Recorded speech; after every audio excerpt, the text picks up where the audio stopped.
My name is Anyima Okundi. I'm Ghanaian, born in New York, and I like to describe myself as a citizen of the world. My upbringing was quite, I want to say, eclectic, privileged, because my father was a diplomat, an ambassador, so I got to travel widely.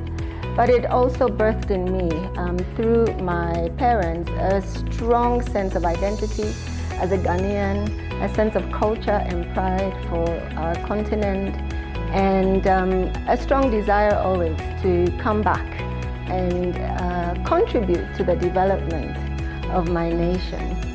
So I'm a creative as well, and I think that has a lot to do with my upbringing and learning to appreciate different cultures and different diverse ethnic groups and peoples. So my journey to being I like to call myself a creative spaceholder, coach, emotionally intelligent thought partner. I think it was always in my destiny, but I didn't know that I would do it professionally. I was always the one who people spoke to, whether it was in school, in the family.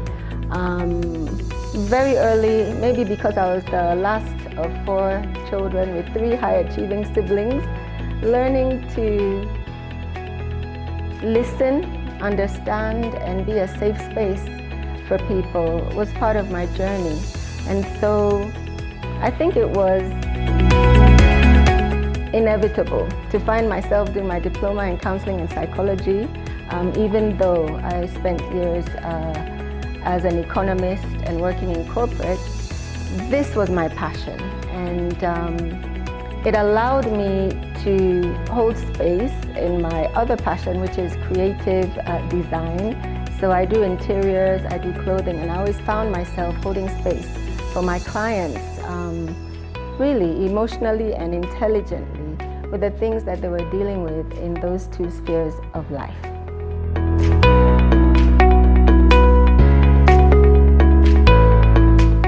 My EQ journey began after I had done my diploma in counseling psychology and probably coaching for about, my diploma in coaching and coaching for about 2 years. I got my first sense of the need for some support because my children were sort of entering teenagehood. We had moved to Kenya from the UK, and there was just a lot on my plate. And I had a fantastic coach, supervisor, and mentor who really held space for me in understanding my own script and story, and truly it was life-changing. I think after that I got so much clarity on what's my niche, what's my strength, and playing to those really gave me a sense of ease and purpose in my life. Wow, a proud achievement, which I am so proud of today, was being one of the first Black African coach supervisors here in East Africa. And I'm proud of it because I really believe in the power of coaching, space holding, and being a supervisor, a coach supervisor, as well as a trainer, means I am supporting the professional space and adding to the quality of coaching that our clients receive. I love and advocate for coach supervision because it's the space where coaches can also find their balance and the sense of support that they need to continue going ahead and do the great job that they do. So that's something I'm really proud of in my career.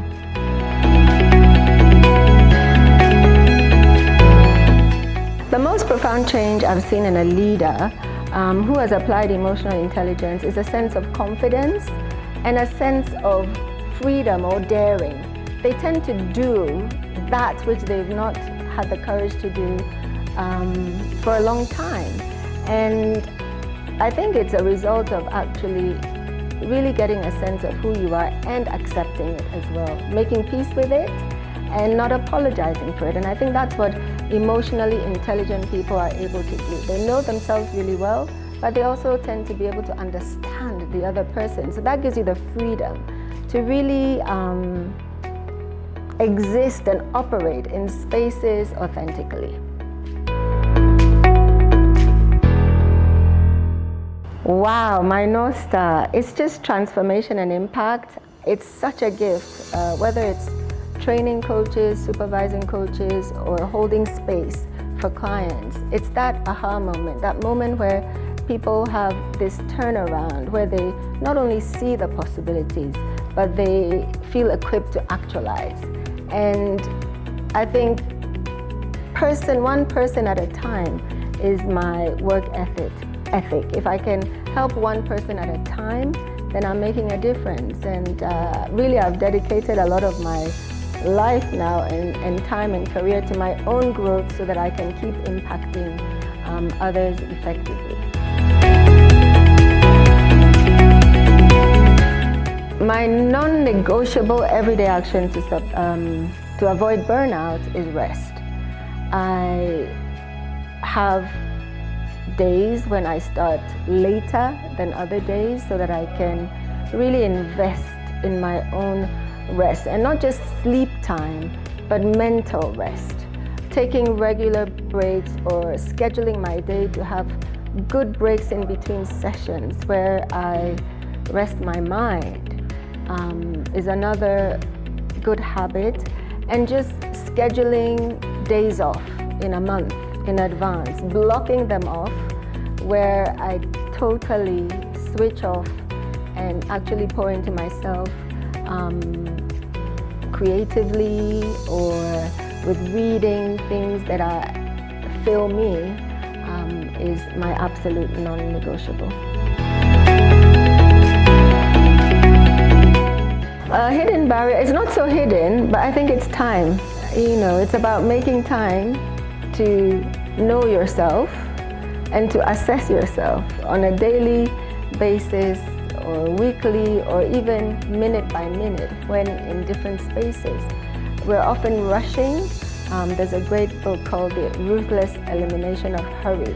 And I think if you're always in rush, fast pace, you don't have time to actually notice what's going on with you, and even less so with others. So I think time is the most, not hidden, but common. We don't make time to invest in our own emotional, intelligent practices, and therefore give it out as well. The best tip I would say is to give it time, but also practice. It's one thing to understand what emotional intelligence is, what are some good tips, but you actually need to practice them. And I find that having a partner, an accountability partner, it could be a work colleague, it could be your spouse, it could be a friend, to check in with, that will check in with you to say, what have you done to practice what you know about emotional intelligence today. So buddy up with somebody and make sure that you put in the work and the steps to do it. Ooh, I am so excited about new beginnings, new horizons. I have goals this year to do new things. I am putting together a book, a reflective journal that is pictorial, so it's going to have some of my art, which is very personal, but I'm putting it out there, so I'm daring myself to do things that I haven't done in years gone by, and just looking forward to all the new clients I will meet, people I'll work with, people I'll impact, and continue to add a difference to my environment, to our continent, just one person at a time.